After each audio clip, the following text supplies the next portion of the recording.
So I first found this guitar in the local music shop where I grew up, which was in Sonoma, California. And I already had a resonator guitar, but I would go into the shop a lot and just kind of hang out and play guitars. And I walked in there one day and this thing was hanging on the wall, and it was sort of like illuminated perfectly. And from the moment I saw it, I was like, I know I have to have that guitar.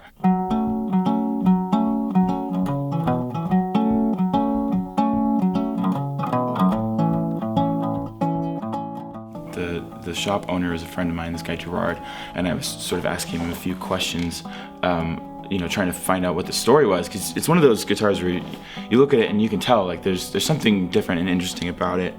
But he told me that it had come to the shop from this guy named John Reuter. Waiting on a word to say.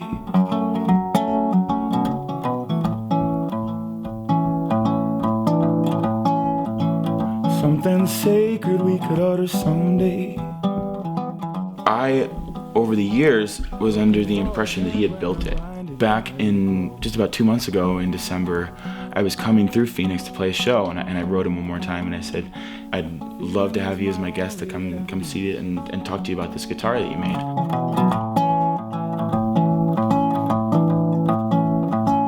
Come and go heartbeat, benevolent.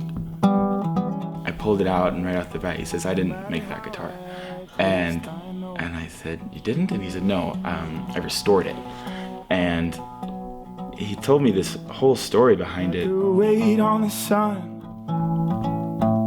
pass a few times. There was this guy named John Roberts who back in the 60s was a pilot for a lumber company in Nicaragua.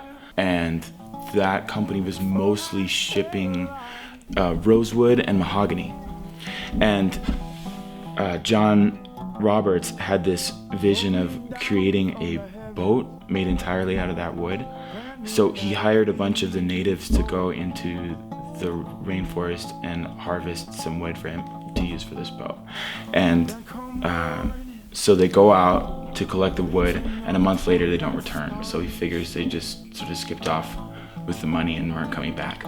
So he hired a second crew, and they went out and the same thing happened. They never came back. And he hired a third crew. And a little while after the third crew went out into the woods, the first crew showed up and came back with all the wood. And then the second crew came back with all the wood. And then the third crew came back.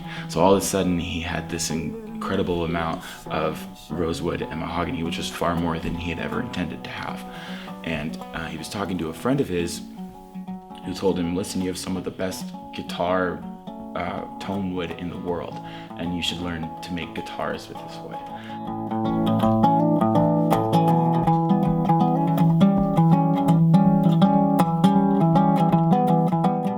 This one was one of about 80 that were built, and each one's a little bit different. And I don't know exactly what happened, but most of them were destroyed. So John Reuter, in the 90s, I think, went to look at them and picked 5 of them that he thought he could restore. And so he restored 5 of them. So this was one of the 5. As you can see, I've really kind of beat it up over the years, but it's sort of a workhorse guitar, and it's really hung in there with me. But there's just something about this instrument that like I've just always felt connected to, and